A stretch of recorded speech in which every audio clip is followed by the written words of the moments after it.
You know your own shadow, right? It follows you, mimics you, and disappears when the lights go out. It's predictable, harmless, and most importantly, it's always attached to you. But what if one day, it wasn't the only one? This is the story of a man I'll call Nathan, and his terrifying experience shows us that some shadows have a life of their own. Nathan lived alone in a small, dimly lit apartment on the top floor of an old, creaky building. He was a video editor who often worked late into the night, so his world was usually illuminated by the cold glow of his computer monitor. He was comfortable in the gloom, used to the hum of his equipment and the way the old wiring made the lights flicker. It was normal. It was safe. Until it wasn't. It was a cold winter night, sometime after 1 a.m. Nathan was deep in focus, layering audio tracks for a client project. Suddenly, his desk lamp flickered. Nothing unusual there. But this time, the flicker was accompanied by something else. A soft whisper. It was so faint, he was sure it was just a glitch in his headphones. Maybe some audio played from the track. He kept working. But then it came again. A breathy, almost inaudible sound, like someone was standing inches from his ear, about to speak. He ripped his headphones off and spun round in his chair. The room was empty. Just his front door, a coat rack piled high with jackets, and the usual clutter of a bachelor pad. He let out a breath he didn't realize he was holding. He was just tired, overworked. His brain was playing tricks on him. He turned back to his computer, ready to dismiss the whole thing, but a sudden movement, or rather, a lack of it in the corner of his eye made him freeze. On the wall to his left, cast by the single lamp, were two shadows. One was his. It was sitting in the chair, its silhouette perfectly matching his own posture. But the second one was standing. It was positioned directly behind his own shadow, a tall, still, human-like shape. It was perfectly formed, and it was perfectly, terrifyingly wrong. Nathan didn't move. He didn't breathe. He just stared at the wall, his heart hammering against his ribs. He waited for the light to flicker again, for the illusion to break, for the second shadow to vanish. But it didn't.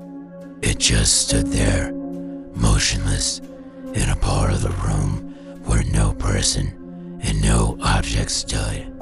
Then, as he watched in horror, the shadow's head began to tilt out slowly, deliberately, like it was studying him.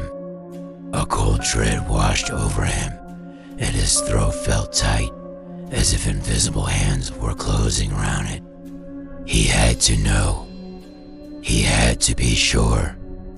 He whipped his head around to look behind him, his eyes scanning the empty room. Nothing. There was absolutely nothing there.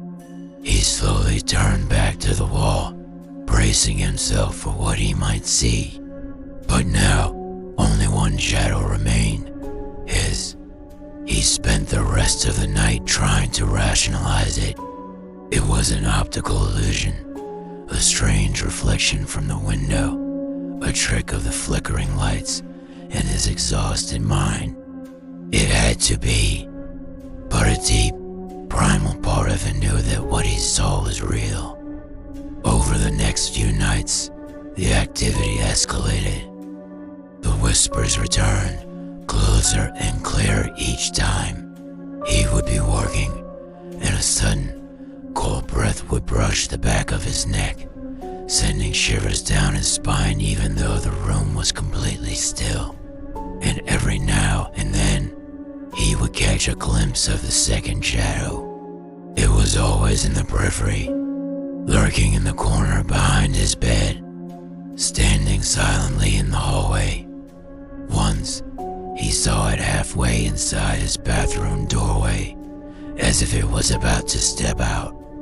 It was always just standing there, watching, waiting.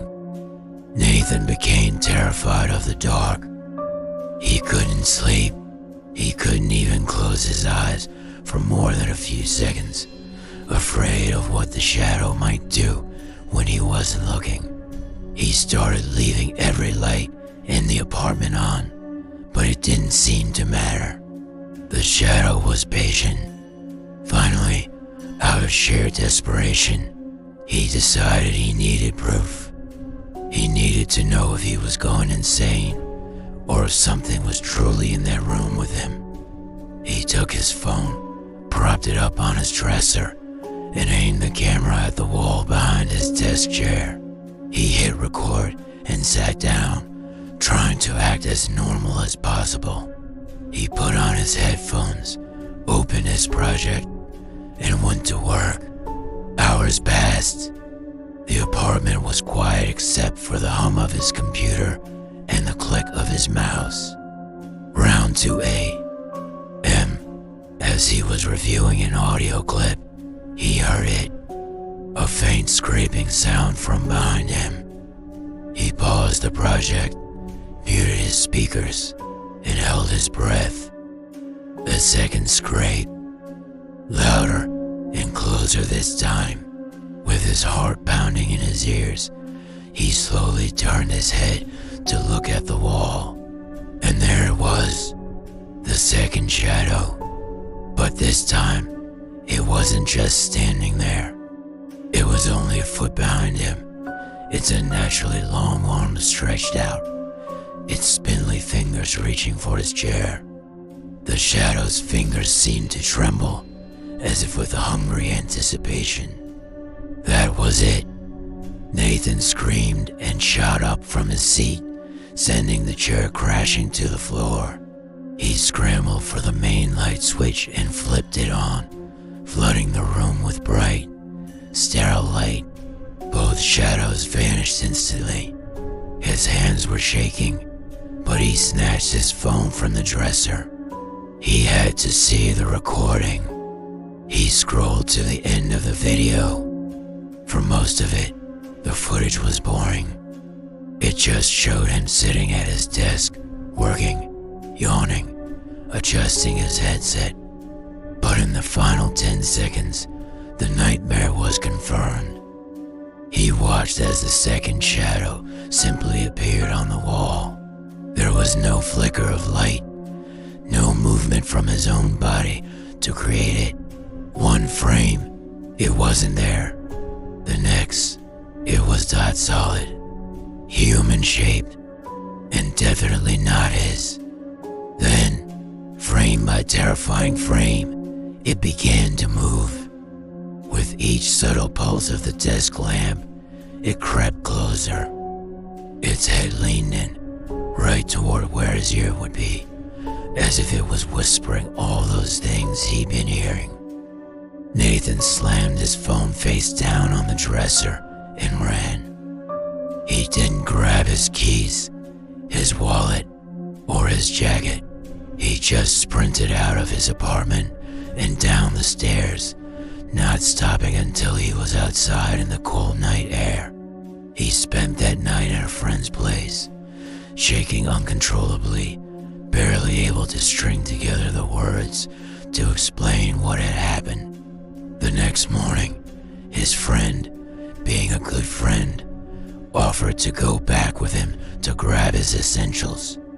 They both expected the apartment to feel creepy, maybe a little cold.